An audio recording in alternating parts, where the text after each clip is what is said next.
ഇതാണ് ലല്ലു റാം, എന്നിട്ട് അയാളുടെ ഭാര്യ വിജയലക്ഷ്മി. എന്നിട്ട് ഇതാണ് അവരുടെ വളരെ കുഞ്ഞു കുടുംബം: മദൻ, സദൻ, വിജയ്, അജയ്, എന്നിട്ട് ജയ്. ഈ 5 ചേട്ടൻ അനിയന്മാരിൽ മദൻ ഏറ്റവും വലിയതായിരുന്നു, എന്നിട്ട് ഏറ്റവും ബുദ്ധിശാലിയും. മറ്റു പിള്ളേരെല്ലാം കൊച്ചു കുട്ടികളെ പോലെ തമ്മിൽ നന്നായി വഴക്കിടുമായിരുന്നു. നീ എന്തിനാ എന്റെ പാന്റ് ഇട്ടിരിക്കുന്നേ? നീ ഇന്നലെ എന്റെ ഷർട്ട് ഇട്ടോണ്ടാ നടന്നത്, മനസ്സിലായോ? ആ ഷർട്ട് അത് എന്റേതാ. അങ്ങനെയാണെങ്കിൽ ഈ പാന്റ് എന്റേതാണ്. നീ പറയുന്നത് കള്ളവാ. അജയും വിജയും ദിവസവും വഴക്കിട്ടിട്ട് അങ്ങോട്ടും ഇങ്ങോട്ടും അടിപിടിയായിരുന്നു. എന്താ രണ്ടുപേരും വഴക്ക്? നോക്ക്, ഇവൻ എന്നെ അടിക്കുകയാണെങ്കിൽ ഞാനും ഇവനെ അടിക്കും. അങ്ങനെയാണെങ്കിലേ നീ എന്നെ അടിച്ചാ ഞാനും നിന്നെ അടിക്കും. ഇങ്ങനെ ചെയ്തോണ്ടിരുന്നാലേ നിങ്ങളെ രണ്ടുപേരെയും ഞാൻ അടിക്കും. മദന്റെ വാക്കുകൾ കേട്ട് രണ്ടുപേരും മിണ്ടാതിരുന്നു. ഇങ്ങനെ സംഭവിക്കുന്ന വഴക്കെല്ലാം ലല്ലു റാമിന്റെ വീട്ടിലൊരു സാധാരണ കാര്യമായിരുന്നു.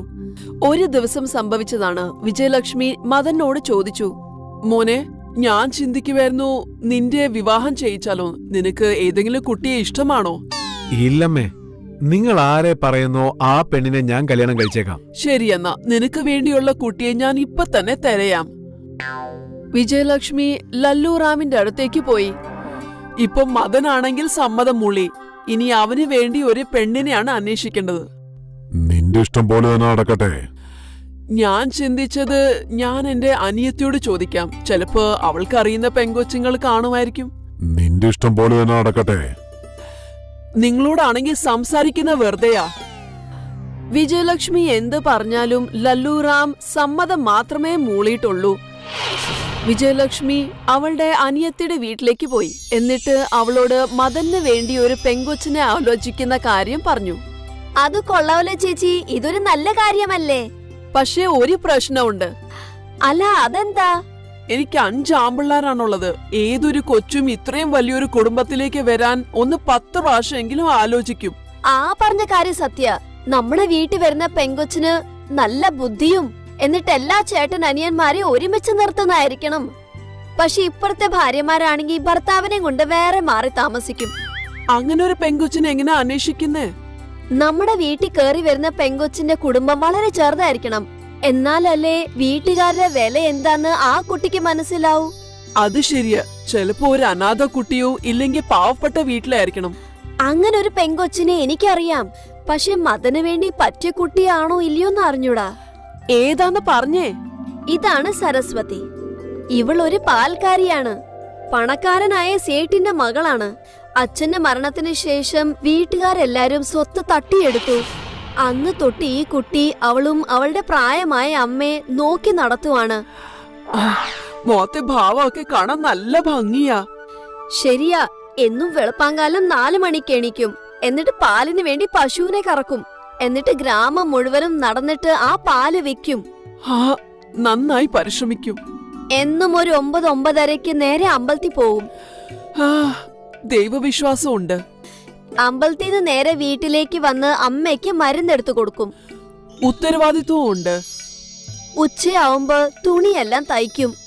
പിന്നെ ചേച്ചി, ഇവള് തയ്ക്കുന്ന തുണി നല്ല ഭംഗിയുണ്ട്, നല്ല കഴിവും ഉണ്ട്. എന്നിട്ട് വൈകുന്നേരം ആണെങ്കിലോ കുട്ടികളെ ട്യൂഷനും പഠിപ്പിക്കും. നന്നായി പഠിച്ചിട്ടുണ്ടെന്ന് തോന്നുന്നു. എന്നിട്ട് വൈകുന്നേരം ആവുമ്പോ പ്രായമായ അമ്മയെ നന്നായി സഹായിക്കും. ആ വയസ്സായ സ്ത്രീ ഇവളുടെ ആരാ? ആരുമല്ല, ഈ ഗ്രാമത്തിലെ സ്ത്രീയാ. മറ്റുള്ളവരെ സഹായിക്കുകയും ചെയ്യുവോ? സരസ്വതി വഴിയിൽ ഓടി നടക്കുന്ന പട്ടികളെ നോക്കും. അത്രയ്ക്ക് കയ്യില് കാശൊന്നുമില്ല. പക്ഷേ അവൾ ആ പട്ടികൾക്ക് എപ്പോഴും ആഹാരം കൊടുക്കും. മൃഗങ്ങളോടും നല്ല സ്നേഹമുണ്ട്. മാസങ്ങളിൽ കൈ കിട്ടുന്ന കാശിൽ ഒരു 10% പാവങ്ങൾക്കും കൊടുക്കുന്നുണ്ട്. അങ്ങനെയൊക്കെ ചെയ്യുവോ?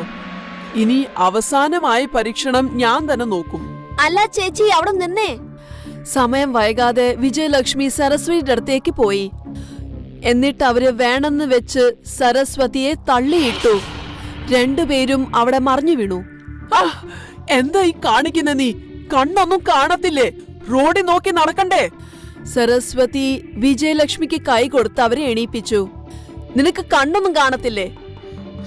അമ്മേ, എനിക്ക് തെറ്റുപറ്റിയതാ. എന്നെ നിങ്ങൾ ക്ഷമിക്കണം. മരുമകളെ, എന്താ? നിങ്ങൾക്ക് എന്റെ മരുമകളായിട്ട് വരാമോ? എനിക്ക് 5 ആൺകുട്ടികളാണുള്ളത്. മദൻ ഏറ്റവും ബുദ്ധിമാനും. ഞാൻ നിന്റെ കൂട്ട് ബുദ്ധിയുള്ള മരുമകളെയാണ് അന്വേഷിക്കുന്നത്. പക്ഷെ അമ്മേ, ഞാനൊരു പാൽക്കാരിയാണ്. എനിക്കതറിയാം. പക്ഷെ പറഞ്ഞേ, നീ എന്റെ മരുമകളായിട്ട് വരുവോ? നാണം കൊണ്ട് സരസ്വതി അവിടുന്ന് പോയി. ഇതെന്താ ചേച്ചി, ഒരു പ്രാവശ്യം കണ്ടപ്പോഴേ അവളോട് വിവാഹത്തിന്റെ കാര്യം പറഞ്ഞോ? മോളെ, ഇതൊരു സാധാരണ പെങ്കൊച്ചല്ല. ഞാൻ ഇതുപോലത്തെ പെൺകുട്ടിയാ അന്വേഷിച്ചത്. നല്ലോണം പരിശ്രമിക്കും, ഭംഗിയുണ്ട്, ദൈവവിശ്വാസമുണ്ട്, ഉത്തരവാദിത്വമുണ്ട്, കഴിവുമുണ്ട്, നന്നായി പഠിച്ചിട്ടുമുണ്ട്, മൃഗങ്ങളോട് നല്ല സ്നേഹമുണ്ട്, നന്നായി സഹായിക്കുകയും ചെയ്യും. എന്നിട്ട് ഏറ്റവും വലിയ കാര്യം മനസ്സ് ശുദ്ധമാണ്. ഇവളിൽ 10 മരുമകളുടെ കഴിവുണ്ടല്ലോ. ശരിയാ. അതുകൊണ്ട് ഈ കുട്ടിക്ക് 10 തലയുണ്ട്. ഇത്രയും ഗുണമുള്ള പെങ്കൊച്ചിനെ എവിടെ നോക്കിയാലും കിട്ടില്ല. വാ ചേച്ചി, നമുക്ക് മധുരം കഴിച്ചിട്ട് മദന്റെ വിവാഹത്തിനുള്ള ഒരുക്കങ്ങൾ തുടങ്ങാം. അവസാനം വിജയലക്ഷ്മിക്ക് 10 തലയുള്ള മരുമകളെ എങ്ങനെയെങ്കിലും കിട്ടി. 6 വയസ്സുള്ള ഭാനുവിന്റെ അച്ഛനമ്മയും പോലീസിലാണ് ജോലി ചെയ്യുന്നത്. ഭാനുവിന്റെ അച്ഛനും അമ്മയും ജോലിക്ക് പോകുമ്പോൾ മമ്മി ഡാഡി ബൈ, വേഗം വീട്ടിലേക്ക് വരണേ. തിരിച്ചു വരുമ്പോ എനിക്ക് എയർപ്ലെയിൻ വാങ്ങിട്ട് വരണേ. ശരി മോനെ, തീർച്ചയായിട്ടും വാങ്ങിച്ചോണ്ട് വരാം. പക്ഷെ നീ അമ്മൂമ്മയും അപ്പൂപ്പനെയും ബുദ്ധിമുട്ടിപ്പിക്കാൻ പാടില്ല. ഞാൻ അടങ്ങിയിരുന്നോളാം. പിന്നെ നീ പാന്റില് ഇച്ചുച്ചി മുള്ളാൻ പാടില്ല. നനഞ്ഞു കഴിഞ്ഞാൽ അപ്പൂപ്പനോടും അമ്മൂമ്മയോടും പറയണേ. ശരി അമ്മേ, ഞാൻ പറയാം. ഭാനു അവന്റെ മുത്തശ്ശിയുമായി പാർക്കിൽ കള്ളനും പോലീസും കളിക്കും. ഭാനു മരത്തിന് പുറകിൽ ഒളിക്കുമായിരുന്നു. അവന്റെ മുത്തശ്ശി അവനെ കണ്ടെത്തും. കണ്ടുപിടിച്ചല്ലോ, ഞാൻ ബാലുവിനെ കണ്ടുപിടിച്ചിരിക്കുന്നു. മുത്തശ്ശി, ഇനി മുത്തശ്ശിയാണ് കള്ളൻ. ഞാൻ പോലീസായിട്ട് അഭിനയിച്ചോളാം. മുത്തശ്ശി പോയി ഒളിച്ചോളൂ, ഞാൻ കണ്ടുപിടിക്കാലോ. ശരി മോനെ. അല്ല, വലുതായതിനു ശേഷം നീ എന്താണാകാൻ പോകുന്നേ? ഞാൻ വലുതായതിനു ശേഷം അച്ഛനും അമ്മയും പോലെ പോലീസാണ് ആവാൻ പോകുന്നേ. കുറച്ചു നേരത്തിന് ശേഷം ഭാനുവിന്റെ അച്ഛനും അമ്മയും അവിടെ എത്തി. ഏയ് ഹുറേ, ദേ അച്ഛനും അമ്മയും വന്നല്ലോ. അച്ഛാ, ഞാൻ പറഞ്ഞ എയർപ്ലെയിൻ വാങ്ങിച്ചോണ്ട് വന്നോ? അതേ മോനെ, നിനക്ക് വേണ്ടിയാണ് ഈ എയറോപ്ലെയിൻ. അമ്മേ, ഇവൻ ബുദ്ധിമുട്ടിപ്പിച്ചില്ലല്ലോ. ഭാനുവിനെയും കൊണ്ട് അവന്റെ മുത്തശ്ശൻ പാർക്കിലേക്ക് പോയി. അവന്റെ മുത്തശ്ശൻ അവന് പൊക്കം വെക്കാൻ വേണ്ടി അവിടുത്തെ കമ്പിയിൽ അവനെ തൂക്കിയിട്ടു. നോക്ക്, നിനക്ക് നിന്റെ അച്ഛനെ അമ്മയെ പോലെ പോലീസ് ആകണമെന്ന് ആഗ്രഹം ഉണ്ടെങ്കിൽ നീ ദിവസവും വന്ന് ഇതുപോലെ ചെയ്തോണ്ടിരിക്കണം, മനസ്സിലായോ? ഒരു ദിവസം ഭാനുവിന്റെ അച്ഛന്റെ അമ്മയുടെയും കാർ ആക്സിഡന്റ് ആയി. അവർ രണ്ടുപേരും മരിച്ചുപോയി. ഭാനുവിന്റെ മുത്തശ്ശനും മുത്തശ്ശി അവനെ നോക്കി. ഭാനുവിന് 18 വയസ്സായതിനു ശേഷം പോലീസ് ജോലിയിലേക്ക് ചേരുവാൻ വേണ്ടി അവൻ ശ്രമിച്ചുകൊണ്ടിരുന്നു. രാവിലെ 4 മണിക്ക് എഴുന്നേറ്റ് അവൻ ട്രെയിനിങ് എല്ലാം തുടങ്ങി. ലോങ് ജമ്പ്, ഹൈ ജമ്പ് എല്ലാം പ്രാക്ടീസ് ചെയ്യുന്നുണ്ട്. ഒരു ദിവസം ഹൈക്കിങ്ങിന് വേണ്ടിയിട്ട് ഭാനു മലയിൽ മുകളിൽ കയറി. ആ സമയം അവന്റെ കാലിൽ പാമ്പ് കടിച്ചു. അപ്പോൾ തന്നെ ഭാനു കത്തിയെടുത്ത് പാമ്പ് കടി കൊണ്ട സ്ഥലത്ത് ആ കത്തി ഉപയോഗിച്ച് മുറിച്ചു. അതിനുശേഷം അവന്റെ ഡ്രസ്സ് കീറിയെടുത്ത് ആ കാലുകളിൽ അതെല്ലാം വലിച്ചു കെട്ടി തുടങ്ങി. പാമ്പിന്റെ വിഷം ശരീരമെങ്ങും വ്യാപിക്കാതിരിക്കാൻ വേണ്ടിയായിരുന്നു. പക്ഷെ ഒരുപാട് രക്തം വാർന്നതുകൊണ്ട് അവന് ബോധക്ഷയമുണ്ടായി. അവൻ ബോധം വന്നതിന് ശേഷം അവന്റെ മുത്തശ്ശനെയും മുത്തശ്ശിയുമാണ് കണ്ടത് ഹോസ്പിറ്റലിൽ വെച്ച്. എന്താ ഇത്? ഞാൻ എങ്ങനെയാ ഈ ഹോസ്പിറ്റലിൽ എത്തിയത്? മോനെ, നിന്നെ 2 ആൾക്കാർ കൂടിയാണ് ഇങ്ങോട്ട് കൊണ്ടുവന്നത്. നീ 3 ദിവസമായിട്ട് ഓർമ്മയില്ലാതെയാണ് കിടന്നത്. കൂടാതെ നിന്റെ ശരീരത്തിലേക്ക് ഒരുപാട് ചോരയും കയറ്റിയിട്ടുണ്ട്. ഇന്ന് നിനക്ക് ഫിസിക്കൽ ടെസ്റ്റ് ഉള്ളതാ. പക്ഷെ ഇന്ന് നിന്റെ ഭാരം രക്തം പോയതുകൊണ്ട് കുറഞ്ഞു പോയിരിക്കും. നാളെ ഇവിടുന്ന് നിന്നോട് പോവാൻ പറയുമായിരിക്കും. വേറെ ഒരു നിർവാഹമില്ലാത്തതിനാൽ അവൻ ഒരു സെക്യൂരിറ്റി ജോലിയിലാണ് ചേർന്നത്. കുറച്ചു നാളുകൾക്ക് ശേഷം ഭാനുവിന്റെ മുത്തശ്ശനും മരിച്ചു. മോനെ, എനിക്കാണെങ്കിൽ തീരെ വയ്യ. നീയാണെങ്കിൽ ജോലിക്ക് പോകുന്നുണ്ട്. ഇവിടെ എന്റെ കൂടെ ജോലിയൊക്കെ ചെയ്യാനായിട്ട് കൂടെ ആരുമില്ല. എന്നെ നോക്കാനാണെങ്കിലും ആരുമില്ല. അതുകൊണ്ടാണ് പറയുന്നത്, നീ എത്രയും പെട്ടെന്നൊരു കല്യാണം കഴിക്കണം. ഒരു പെണ്ണ് വന്നു കഴിഞ്ഞാൽ അവൾ എല്ലാ ജോലിയും ഭംഗിയെ ചെയ്യും. ഒരു ദിവസം ഭാനുവും അവന്റെ മുത്തശ്ശിയും പെണ്ണ് കാണാൻ വേണ്ടി ഇറങ്ങി. അതെ മോളെ, മോളെ എത്ര വരെയാണ് പഠിച്ചിട്ടുള്ളത്? മുത്തശ്ശി, ഞാൻ BA വരെ പഠിച്ചിട്ടുണ്ട്. മോനെ ഭാനു, നിനക്ക് ഈ പെണ്ണിനെ ഇഷ്ടമായോ?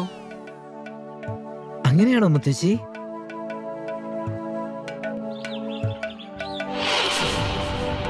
ശ്വേത ഭാനുവിന്റെ വീട്ടിൽ വന്നപ്പോൾ തന്നെ ഭാനുവിന്റെ അച്ഛനും അമ്മയും പോലീസ് യൂണിഫോമിലുള്ള ഫോട്ടോ മതിലിൽ കണ്ട് അവൾ ആശ്ചര്യച്ചു. നിങ്ങളുടെ അച്ഛനും അമ്മയും രണ്ടുപേരും പോലീസിലായിരുന്നല്ലോ, പിന്നെ എന്തുകൊണ്ടാണ് നിങ്ങൾ ആ ജോലിക്ക് ശ്രമിക്കാഞ്ഞത്? ഭാനു അവളുടെ അടുത്ത് എല്ലാ കഥയും പറഞ്ഞു. അതായത് വിധി, അവസാനം അവന്റെ ആഗ്രഹവും സാധിക്കാത്തതിനെ കുറിച്ച്. എന്റെ അച്ഛനും അമ്മയ്ക്കും മുത്തശ്ശിക്കും മുത്തശ്ശനും ഇങ്ങനൊരു സ്വപ്നം ഉണ്ടായിരുന്നു, ഞാനൊരു പോലീസ് ആകണമെന്ന്. പക്ഷെ ദൈവഹിതത്തിനെതിരായി മനുഷ്യനൊന്നും ചെയ്യാൻ സാധിക്കില്ലല്ലോ. ഞാൻ നിങ്ങളുടെ അച്ഛനും അമ്മയുടെ സ്വപ്നം തീർച്ചയായിട്ടും നിറവേറ്റും. പോലീസിൽ ചേരാനുള്ള എല്ലാ കാര്യങ്ങളും ഞാൻ ചെയ്തോളാം. അതിനുവേണ്ടി നിങ്ങൾ എന്നെ ഒന്ന് സഹായിക്കണം. പിറ്റേ ദിവസം മുതൽ ഭാനു ശ്വേതയെ പോലീസാകാൻ വേണ്ടിയുള്ള എല്ലാ ശ്രമങ്ങളും നടത്തി. അവർ രണ്ടുപേരും ദിവസവും 10 കിലോമീറ്റർ വീതം ഓടി. ഭാനു ശ്വേതയ്ക്ക് ലോങ് ജമ്പ്, ഹൈ ജമ്പ് എല്ലാം തന്നെ പഠിപ്പിച്ചു കൊടുത്തു. ശ്വേത പോലീസിന്റെ ടെസ്റ്റും പാസ് ചെയ്തു. ഇനി ഫിസിക്കൽ ടെസ്റ്റ് മാത്രമാണ് ബാക്കി. ഒരു ദിവസം പടികൾ ഇറങ്ങുമ്പോൾ ശ്വേത കാല് തെറ്റി അവൾ നിലത്ത് വീണു. അവളുടെ തലയിൽ മുറിവുണ്ടായി.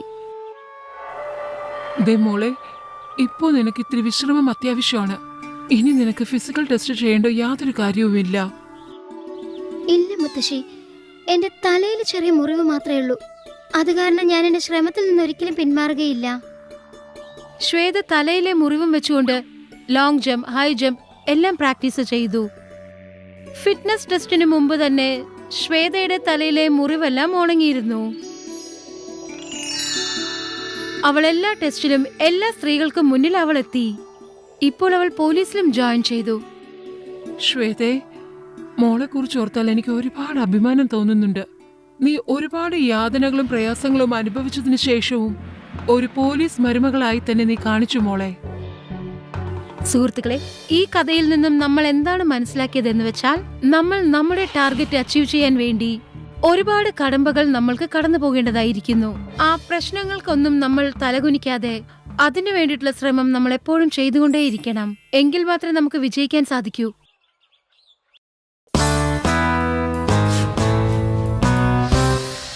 കഴിഞ്ഞ 40 വർഷം മുമ്പേ ബർഖ റാണിക്ക് 5 വയസ്സുണ്ടായിരുന്നു. ബർക്ക, ഇങ്ങനെ പറ. 1 2 2, 2 4. 1 2 2, 2 2 4, 3 2 6, 4 2 8, 2 3 6, 2 4 8, 2 5 10, 2 6 12. 2 5 10. മതി, ഒന്ന് നിർത്തിക്കോ. എന്തിനാ ഇതൊക്കെ വെറുതെ പഠിക്കുന്ന നീ? നിനക്കിതിനെ കുറിച്ചൊന്നും അറിയില്ല. ബർക്ക, നീ പറയും മോളെ. 2 5 10, 2 6 12. ഒന്ന് നിർത്തുന്നുണ്ടോ?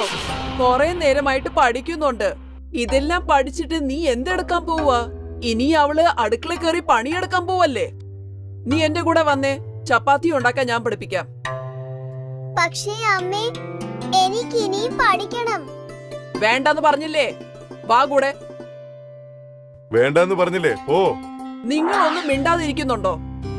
അവളുടെ വിവാഹം കഴിയുമ്പോ ആരും അവളോട് കണക്ക് ചോദിക്കില്ല. അവര് ചോദിക്കാൻ പോകുന്നത് ഇവൾക്ക് ആഹാരം ഉണ്ടാക്കാൻ അറിയുമോ ഇല്ലയോന്നാ. ബർഖ റാണിയുടെ അച്ഛന് ഒന്നും ചെയ്യാൻ കഴിഞ്ഞില്ല. പക്ഷെ അവളുടെ അമ്മയോ അവളെ വീട്ടിനകത്തെ പണിയെല്ലാം പഠിപ്പിച്ചു. ആഹാരം ഉണ്ടാക്കിയാണ് ബർഖ റാണി വളർന്നത്. അവളുടെ വിവാഹം കഴിഞ്ഞു. പക്ഷേ എന്നാലും അവൾ ആഹാരം മാത്രമേ ഉണ്ടാക്കിയുള്ളൂ. അവള് പലപ്പോഴും ചിന്തിക്കുമായിരുന്നു, അവളെ കൊണ്ട് പഠിക്കാൻ കഴിഞ്ഞായിരുന്നെങ്കിലെന്ന്. എന്റെ അമ്മയോ എന്നെ പഠിപ്പിച്ചിട്ടില്ല, പക്ഷെ ഞാൻ എന്റെ കുട്ടികളെ തീർച്ചയായിട്ടും പഠിപ്പിക്കും. കുറെ വർഷങ്ങൾക്ക് ശേഷം ബർഖ റാണിക്ക് ഒരു മകൻ ഉണ്ടായി. ഇപ്പോ ബർഖ റാണിക്ക് ഒരുപാട് സന്തോഷം ഉണ്ടായി. എനിക്ക് പഠിക്കാനുള്ള സ്വപ്നം ഇനി ഇവൻ പൂർത്തിയാക്കും. ഇവൻ നന്നായി പഠിച്ചു വലിയൊരു ഓഫീസർ ആകും. ബർഖ റാണി അവരുടെ മകന് വേണ്ടി ഒരുപാട് പുസ്തകങ്ങൾ വാങ്ങി. അവര് പലപ്പോഴും അവനെ പഠിപ്പിക്കാനിരിക്കുമായിരുന്നു. പക്ഷേ അവരുടെ മകൻ വിനോദിനാണെങ്കിലോ പഠിക്കാനുള്ള താല്പര്യം ഒട്ടുമില്ലായിരുന്നു. അവന്റെ ശ്രദ്ധ എപ്പോഴും കളിക്കുന്ന കാര്യത്തിൽ മാത്രമേ ഉള്ളായിരുന്നു. വർഷങ്ങൾ കൂടുന്തോറും വിനോദ് വലിയ കുട്ടിയായി. അവൻ ഇപ്പൊ പ്രായം 20 വയസ്സായി. പക്ഷേ അവനോ പാടത്ത് പണിയെടുക്കുന്നതായിരുന്നു ഇഷ്ടം. ബർഖ റാണിയുടെ ആ സ്വപ്നം തന്നെയായിരുന്നു. പക്ഷേ കുറച്ചു ദിവസങ്ങൾക്ക് ശേഷം ബർഖ റാണി വിനോദിന് വിവാഹത്തിന് വേണ്ടി പെണ്ണ് കാണാൻ പോയി. ആ കുട്ടിയുടെ പേര് നന്ദിനിയായിരുന്നു. ആ കുട്ടിയെ കാണാൻ നല്ല ഭംഗിയുണ്ടായിരുന്നു, നന്നായി പഠിച്ചിട്ടും ഉണ്ടായിരുന്നു. മോളെ, നീ നന്നായി പഠിച്ചതല്ലേ? ഇനി ജീവിതത്തിൽ എന്ത് ചെയ്യാനാണ് ഉദ്ദേശം? ഞാൻ ഇനിയും പഠിച്ചിട്ട് കലക്ടർ ആകണമെന്നാണ് ആഗ്രഹം. ഇത് കേട്ടതും ബർഖ റാണിക്ക് ഒരുപാട് സന്തോഷമുണ്ടായി. വിനോദിന്റെയും നന്ദിനിയുടെയും വിവാഹം കഴിപ്പിച്ച് ബർഖ റാണി ആ കുട്ടിയെ വീട്ടിൽ കൊണ്ടുവന്നു. ഒരിക്കൽ കൂടി ബർഖ റാണിയുടെ ആ സ്വപ്നങ്ങൾ സഫലമാകുമെന്ന് തോന്നാൻ തുടങ്ങി. മോളെ, നീ നന്നായിട്ട് വേണം പഠിക്കാൻ. വീട്ടിലെ ജോലിയെല്ലാം ഞാൻ തന്നെ നോക്കിക്കോളാം. പക്ഷേ നീയോ നിന്റെ പഠിത്തത്തിൽ ശ്രദ്ധിച്ചാ മതി. അവരുടെ അമ്മായിയമ്മയുടെ സമ്മതത്തോടു കൂടി നന്ദിനി അവളുടെ പഠിത്തം തുടർന്നു. അവള് ഏതു നേരവും പുസ്തകത്തിൽ മുഴുകിയിരിക്കുമായിരുന്നു. എന്നിട്ട് ബർഖ റാണിയോ വീട്ടിലെ ജോലിയെല്ലാം നോക്കി നടത്തുമായിരുന്നു. ഒരു ദിവസം ബർഖ റാണിയുടെ വീട്ടില് അവളുടെ നാത്തൂനെത്തി. മോളെ, മോളെ. നമസ്കാരം വല്യമ്മേ. നന്നായി വരട്ടെ. ബർഖ റാണിയും അവളുടെ ചേട്ടത്തിയും പരസ്പരം സംസാരിക്കാൻ തുടങ്ങി. മോളെ, നീ ഒരു പണി ചെയ്തേ. ഞങ്ങൾക്ക് വേണ്ടി തണുത്ത മോര് കൊണ്ടുവന്നേ. പുറത്ത് നല്ല ചൂടുള്ളതാ. ഇപ്പൊ കൊണ്ടുവരാം. നീ നിന്നെ മോളെ, ഞാൻ കൊണ്ടുവരാം. എന്തൊക്കെയായാലും ഏട്ടത്തി ഒരുപാട് വർഷമായി എന്റെ കയ്യിലെ ആഹാരം കഴിച്ചിട്ടില്ല. ബർഖ റാണി മോരുണ്ടാക്കാൻ അടുക്കളയിലേക്ക് പോയി. എന്നിട്ട് നന്ദിനിയോ തിരിച്ചവളുടെ പുസ്തകം തുറന്ന് വായിക്കാൻ തുടങ്ങി. ഇതെല്ലാം കണ്ട് ബർഖ റാണിയുടെ ഏട്ടത്തി ആശ്ചര്യപ്പെട്ടു. ബർഖ റാണി മോരിന്റെ 2 ഗ്ലാസുമായി തിരിച്ചു വന്നു. കുടിച്ചോളൂ ഏടത്തി. ഇതത്രയ്ക്ക് ശരിയല്ല. എന്തുപറ്റി? മോരില് പ്രശ്നമുണ്ടോ? ഞാൻ മോരിനെ കുറിച്ചല്ല, നിന്റെ ഈ മരുമകളെ കുറിച്ചാണ് പറഞ്ഞത്. അവൾ ഈ വീട്ടിനകത്ത് കാലുമേ കാല് വെച്ചിരുന്ന് നീ ഈ വീട്ടിലെ ജോലിയെല്ലാം ചെയ്യുന്നോ? ഒരു പ്രാവശ്യം അവൾക്ക് ഈ സ്വഭാവം തുടങ്ങിയ പിന്നെ നീ ഓർത്തോ, നിന്നെ അവൾ ഒരിക്കലും സേവിക്കില്ല. ഇല്ല ഏട്ടത്തി, ഇങ്ങനൊന്നും സംഭവിക്കില്ല. എന്തായാലും ആ കുട്ടി അവിടെ വെറുതെ ഇരിക്കുവല്ലോ, അതവിടെ പഠിക്കുവല്ലേ. എനിക്കിതുവരെ ഒരു കാര്യം മനസ്സിലായില്ല. നീ എന്തിനാ നിന്റെ മരുമകളെ ഇങ്ങനെ പഠിപ്പിക്കുന്നത്? എനിക്കോ പഠിക്കാനുള്ള അവസരം കിട്ടിയില്ല. അവളെങ്കിലും പഠിക്കട്ടെ. ഏടത്തി ബർഖ റാണിയെ ഒരുപാട് പറഞ്ഞ് മനസ്സിലാക്കിക്കാൻ നോക്കി. പക്ഷേ ബർഖ റാണിയോ അവര് പറഞ്ഞതൊന്നും അനുസരിച്ചില്ല. ഒരു ദിവസം സംഭവിച്ചു. ബർഖ റാണിയുടെ മകൻ അവരോട് സംസാരിക്കാൻ വന്നു. അമ്മേ, നന്ദിനിയുടെ പഠിത്തം വളരെ അത്യാവശ്യമാണോ? എന്തേ? എന്തുപറ്റി?